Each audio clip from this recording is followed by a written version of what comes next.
3, 2, 1, and then go. Okay. Yeah. And then we clap. Like the joke is to clap. Okay. After the Okay. 0 or at the 0 or at the 1? At 3. At 3. On 3. Okay. Yeah. Okay. So 1, 2, 3.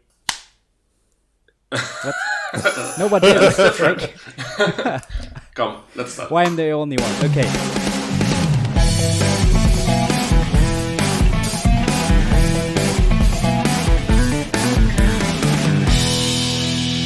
Hey everybody, I'm back. Yep, I'm back. It's been quiet for a while, like at least 6 months after our last episode. I think it was back in January. And as you heard, I said I'm back. Ondrej is not with me today. He's currently pretty busy. He recently switched his jobs and took on a new opportunity as an in-house designer for a Czech car manufacturer. So I hope he will share some of that in an upcoming episode. But for today, I thought we'd try something different. This podcast is called Side by Side because Ondrej and I, we both enjoy working on one or two side projects while still working full-time at big corporations. And today is a good day for us to bring on two people that you already heard about in previous episodes. Those two people are Simon and Dominik. So welcome, Simon, Dominik. Hi all. Hey everybody. Hi. So Simon and Dominik, together with me, work on one of my side projects, Lito, which is voice communication, especially voice chat tool with screen collaboration for remote distributed teams. And yeah, so Simon, Dominik, why don't you introduce yourself to the listeners? Who wants to start, Dominik? Do you want to? Yeah, okay, thanks. So, hi. My name is Dominik. I'm living near Stuttgart and I'm working as a data engineer. And on my side projects, I'm doing this with Simon and Sammy. So we are doing Lito, and I also have some other side projects, but Lito is the most fun one, I guess. Nice. Awesome. What about you, Simon? Yeah, first I want to say thank you, Sammy, for having us, for inviting us to your podcast. I'm Simon. I'm also a software developer in Nuremberg, Germany, and I'm working on web stuff here at Lito. Nice.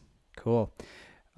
So just for the listeners to remind you about who am I, I'm Sammy Schuckert. I'm a user experience designer, full-time working for IBM, and on the side working with those two other guys here on Lito, which I just told you about. And I thought about, okay, what could be of value for our listeners when we talk about those side projects more than actually bringing on the people that work with me on those side projects, and to share a little bit about our journey, the struggles we run into with our project, and talk about the everyday problems that you can have while building a SaaS business on the side, which could be helpful for some of you, I hope, at least. So, maybe for the listeners, Simon, Dominik, how did our journey all began? How did we meet each other, and how did we ended up where we are today, which is already I remember to get to know you both by the end of 2015. Would you mind telling the listeners what that journey was and how we met and how it all started out? Well, I will start, I think. Back in, it was really 2015, I think. We had you two, David and Sammy, so your co-founder, had this idea about an application for sharing economy, which was Thanks. and you were looking for developers, and that's how I came to your company. So I'm basically an Android developer, and wanted to support you for your idea, and that's how it started. I think at the same time you were looking for iOS developer, and that's how we met Dominik. So Yeah, looking for that was a funny story. Yeah? So I just started my study in Masters of Electrical Engineering, and was browsing the web, and on Facebook I saw a post in my bachelor's university group where you, Simon, posted that you are looking for an iOS developer. And I thought, oh, that sounds fun. And I'm bored at the university, so let's start another side project. And yeah, that's how it started with thanks. Yeah, I clearly remember those days. Like the background on how we found Dominik was more interesting than this one post, because like also Simon was really like it was through a relationship with through university, through studying together. What my co-founder David, that he told about, he studied with Simon, and they shared some courses together, and so that's how they got to know each other. But then with Dominik, it was so hard by that time to find an iOS developer, someone who can natively build an app for iOS. All the people that we met before, they either like wanted to earn a lot of money because they knew how rare their skills are. And so what we did on that day when we got to know Dominik was, I said to David, okay, let's go big on one day. Like, prepare a lot of posts. Try to come up with a list of at least 50 people that you know on that day that you can reach out to groups and stuff and networks where you can post about our application, our journey, and what we like to achieve as a team together. And that's how we, like, on that day, I think we made like 100 posts and wrote about 100 people to share our posts and message. And that's how we ended up finding Dominik. And the funny thing was, he just posted under one of our posts in that group, "I'm your man." Nothing more, nothing less, just "I'm your man." And that's how we got to know Dominik, right? Yeah, it was a boring afternoon, and I thought, yeah, sounds fun. Let's start it. And all the other iOS developers, of course, they know it's a pain in the ass to develop iOS apps, and so they want to make money out of it, and a lot of it. Yeah. So highly appreciate that you didn't. So yeah, that was almost. This is now 3 years ago, or more than 3 years ago. even more, already. yeah. Yeah, was interesting times. So yeah, as Simon said, we started out with an Android and iOS app, a sharing economy app to find everyday objects among your friends, peers, family, by easily reaching out to them with a request for an object like a snowboard, a drill, or any game controller, or PS4 games, or whatever, you name it. And the first thing they did, or they were asked to do, was just to say yes or no to your request. And with this, you got a list of all the people that then are willing to borrow you the object, or to lend you the object, to speak.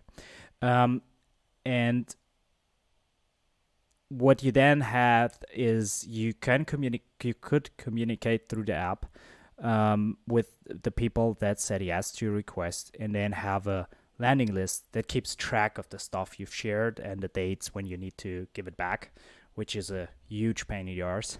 So yeah, that was thanks by that time. That was what the app was called. So the mixture between thanks and things, which was quite funny to find this name. And that's also how the company was named. The company still runs under that name. that we all are employed in. And yeah, but we didn't like it didn't we didn't made it with that app because it was a great idea, but it lacked a business model. Basically, it was hard to make money with that project and to see where we eventually in the future even could make money, because with the consumer app, the first thing you run into, you need a lot of traction if you don't have a business model from the start Yeah. in mind. So that was a huge problem. um, yeah, but after that, we didn't give up. Like we stick together, and um, the company was even bigger when we were running things. So we were 7 people at our highest peak, and we we basically lost some people along the way, but the three of us sticked. So we went on to new adventures in late 2016. And why don't you, Simon or Dominic, share a bit about what we were up to then by that time? Um, well, I think we've always been a remote company or distributed through Germany. And even, I think at the time we were in the US, we were working on projects, on side projects. And that's how we get to know the problems when working remotely. And we had this idea to improve those problems, to fix those problems. So what were some of the problems we ran into? For example, we never knew if someone else is working at the moment. We were missing the communication in our project was a little bit lacking, I think. What else? Yeah, of course you could just write something in the chat or have a dedicated Skype call or something like this, but it never felt like sitting in the same office and have this drop by the desk conversations. And sometime we started to install a TeamSpeak server, and we found out that this actually helped. So we always went online in TeamSpeak when we were working, and our communication improved in this time because you knew, the other one is working too. You can have short conversations and then mute yourself again. Yeah, that helped a lot. Yeah, those were challenging times. I think it was challenging because we were 7 people also by that time. Like it was hard to find a time to meet with all those people. And as you said, like because we're completely distributed, it was a side project for everyone since the beginning. It was hard to know when someone was working because we have completely flexible working hours. And so yeah, TeamSpeak by that time really showed us that there is a potential to work better together, have more real-time conversations instead of asynchronous conversation through Slack, which are, you know how that goes with text messages. There's a lot of room for interpretation. You have to read through a bunch of stuff. It takes much longer than sometimes just having a human conversation.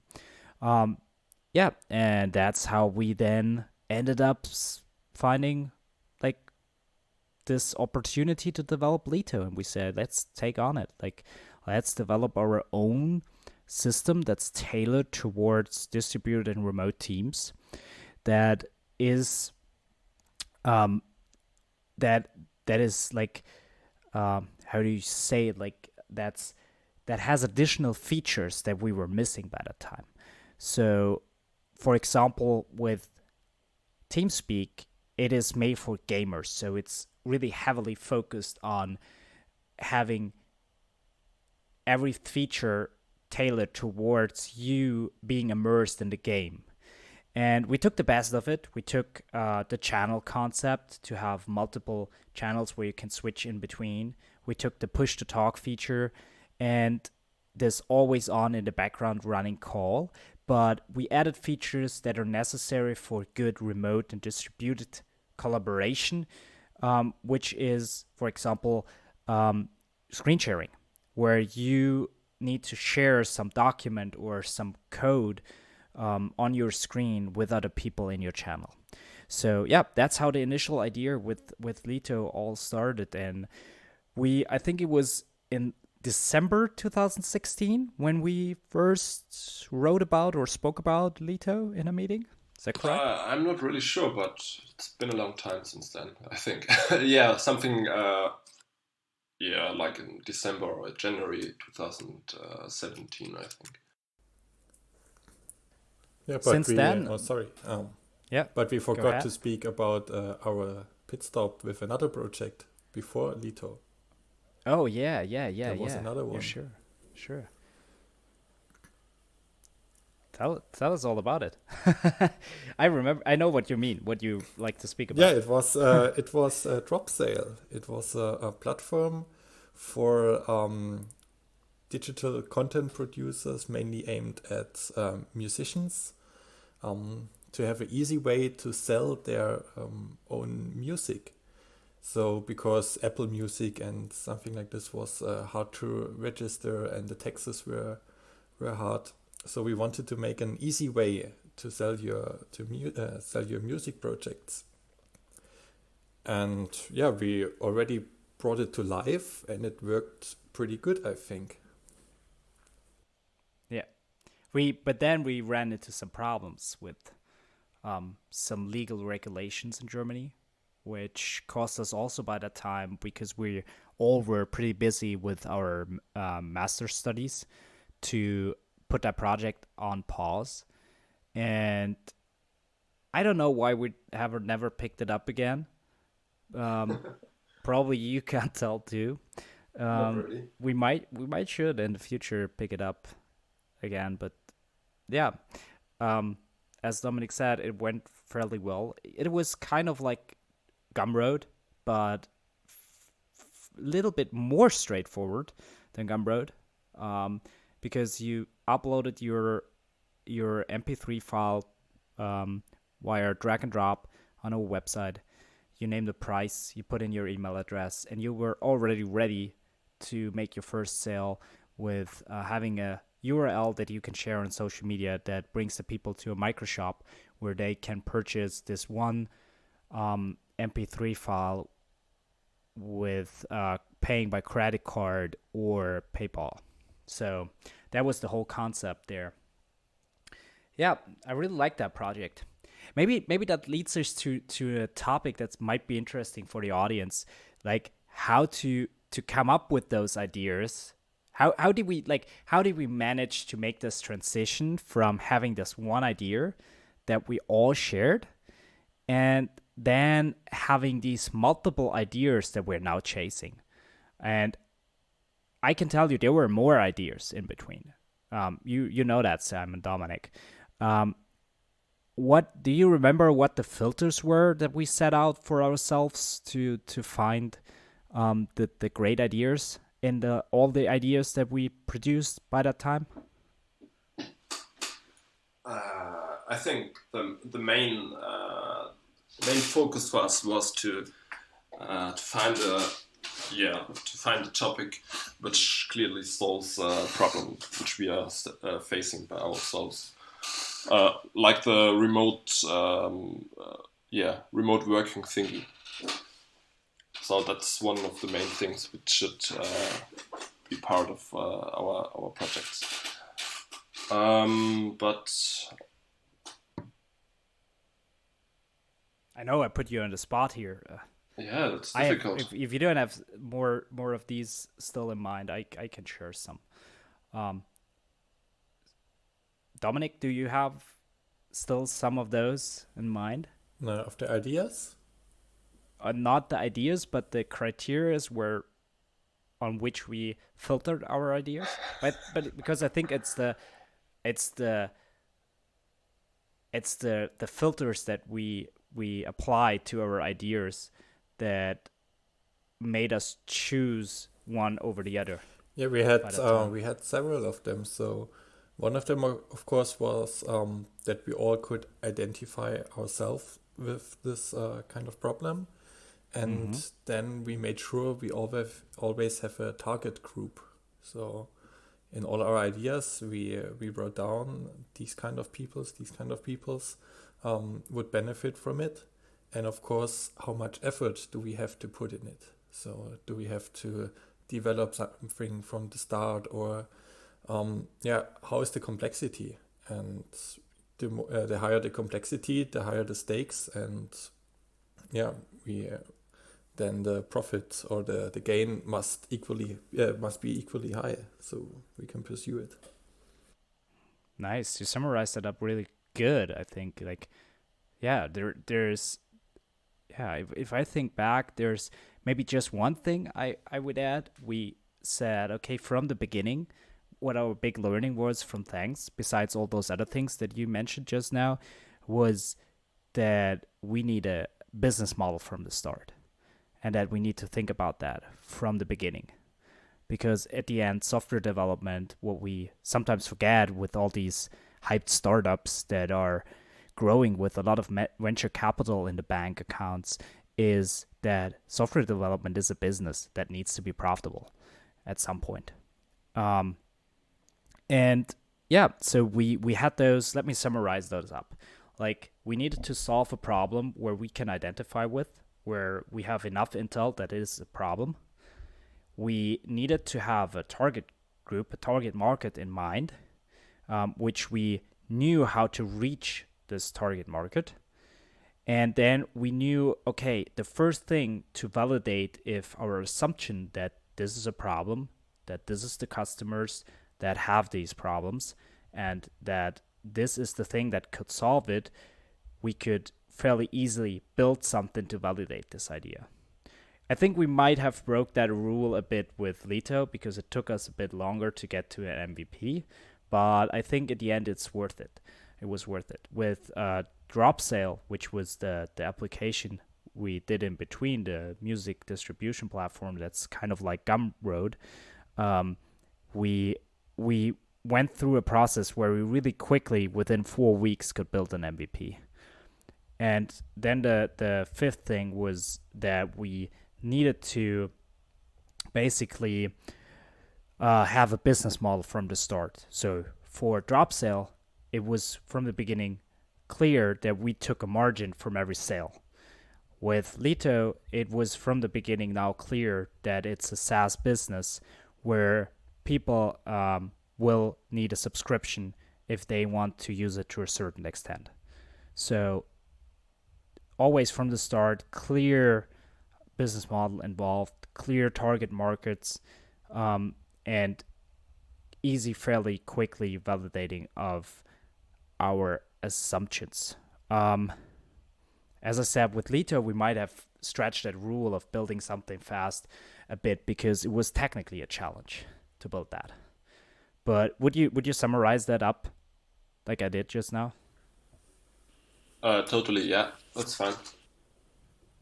Yeah, but actually the business model was always the most complicated one for us, because yeah, we're just the tech guys who are happy to build stuff, and yeah, the business model or how to market it was always the most difficult part of it. Yeah. Yeah, I agree on that, and it still is a big struggle for me. Like, it's not my, would you say like my home play to I'm not a marketer. Like, I consider myself good at, or let's say mediocre at marketing. I know and I learn a lot in that field, but I'm also not. My background is I'm a designer, and also designers like developers, they're usually not good at marketing products and all the business stuff. And so yeah, for me, that whole thing the last 3 years is all about learning about the business of software development as a designer, as a marketer, and kind of because I'm not coding at all, I let do that completely. Simon, Dominik, they're much better at that. I couldn't build what we've built without them. um, I would never imagine if I think back that I ever could be involved in something like that without people like those two guys. And so for me, it's all about this learning about the business of side of software development. What would you say is your big learning about the past 3 years? What you learn along the way? And I know I put you on spot here, so take your time to think about it.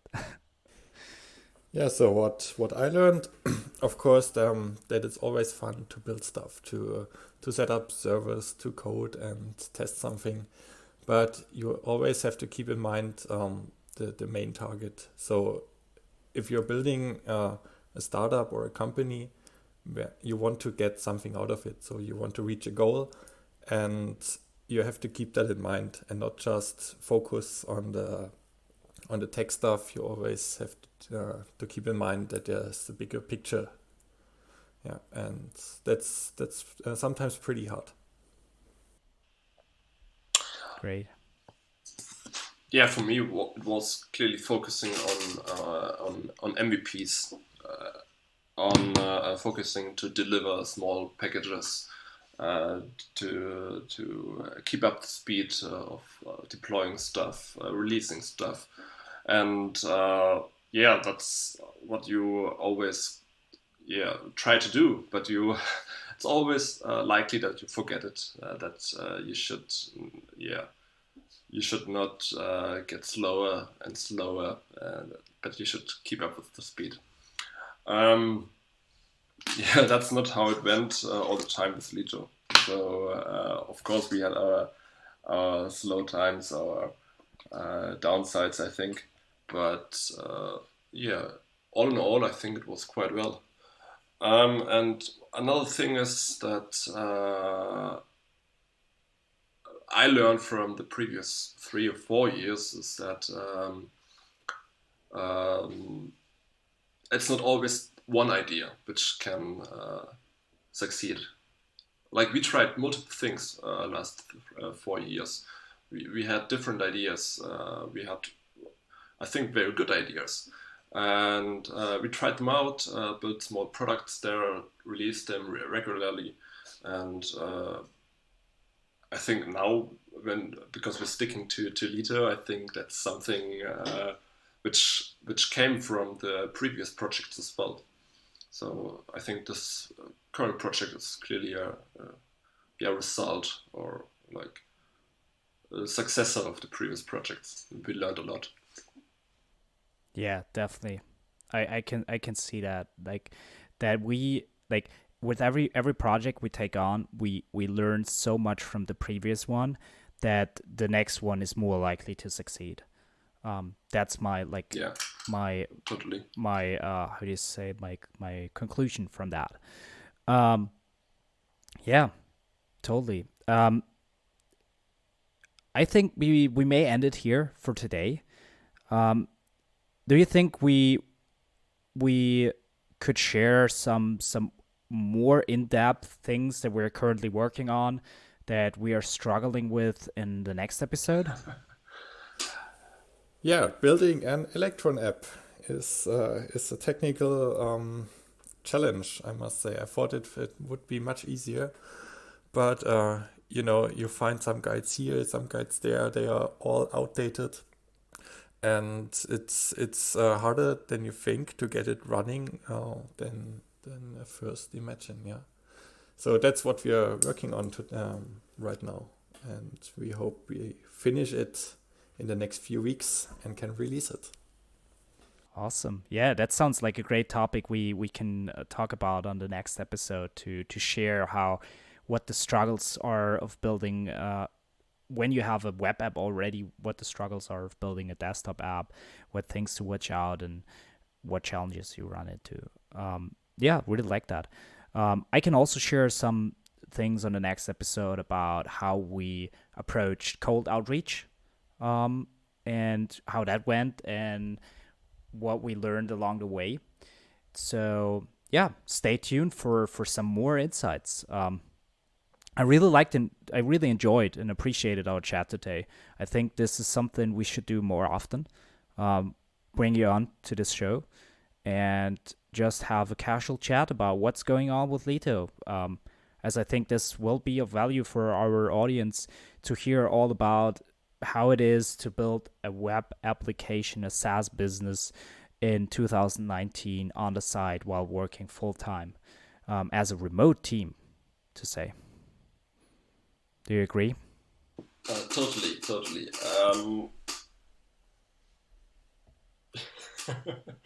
I don't know what to say.